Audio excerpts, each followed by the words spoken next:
My phone rings. Hey, Wayne, I'm looking to buy my first boat. Can you help me? I always start with the same questions. What's your budget? Where are you boating? How many people? Are you fishing, tubing, or just cruising with the family?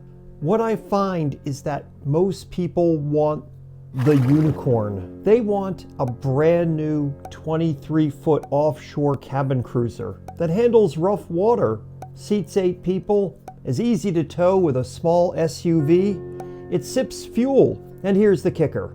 They want one that costs under $10,000. Ultimately, we have to break the news. Their perfect boat doesn't exist. It reminds me of an expression from my days in the printing industry. Cheap, good, and fast. You might be able to get 2, but you can never have all 3. With boats, the triangle is cheap, good, and capable. If it's cheap and capable, it's probably not good. It's a project. If it's good and capable, it's definitely not cheap. Heck, with boats, we often just settle for one of those 3. I've spent years chasing a ghost, the perfect boat. I've owned big boats, tiny boats, fiberglass, aluminum. I've even built them from scratch. And every time I think I've found the one, the water has a way of showing me what I'm missing. I'm on Craigslist shopping for our first boat. Hey, in this story, Facebook Marketplace wasn't even a thing yet. I remember staring at those grainy photos, convinced that the shortcomings weren't a big deal. My wife asked, "Do you even know what to look for?" I nervously replied, "I think so." But she knew I'd never even touched a boat hull before. We walked onto that seller's property with sweaty palms. The seller was sunbaked, calloused, and wearing a threadbare t-shirt. He'd stripped the boat to just the bone for fishing. No seats, just open space, and the heavy nostalgic scent of old Evinrude 2-stroke oil. You know the smell.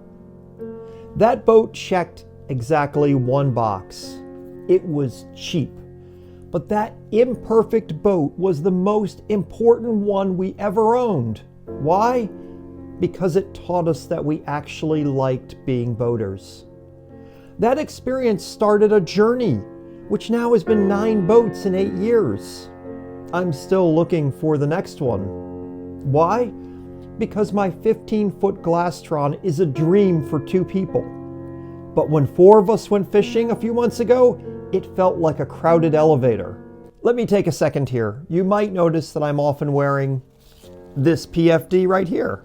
This is an auto-inflating personal flotation device, or PFD. I tested it and it does work.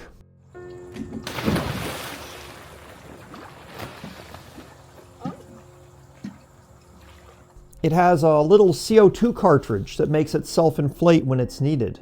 I got this one from West Marine, but they sell these at lots of places, like Blaine's Farm and Fleet, where they sell this AM24 automatic manual inflatable life jacket in blue or olive drab with gray.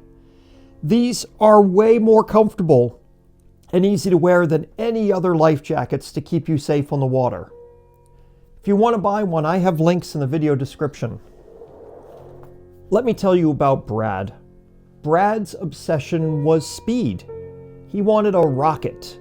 Wind in the hair, engine roaring, leaving everyone in his wake. He finally bought it. The next summer, I saw it sitting in his yard under the cover. "How's the season going, Brad?" His wife didn't even let him answer. "I hate it," she said. "It's loud, it's a bone-jarring ride, and I felt like the kids were going to bounce out. We haven't used it once this summer."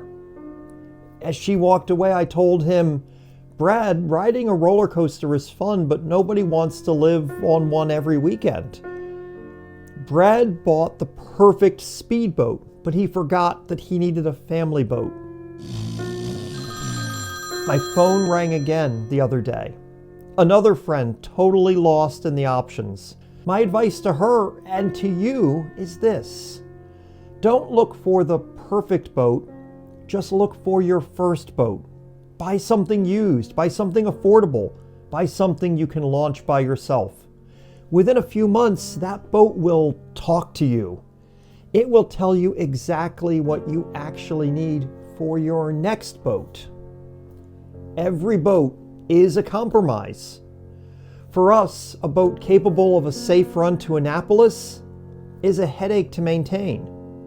A boat that's easy to launch for a sunset cruise isn't great in a storm. Embrace the chase. The perfect boat isn't a destination, it's a moving target. And the target is always moving towards the next dock. If you're ready to start that hunt, check out this video here, where I go in depth on things to consider for your first boat. I'll see you in that video.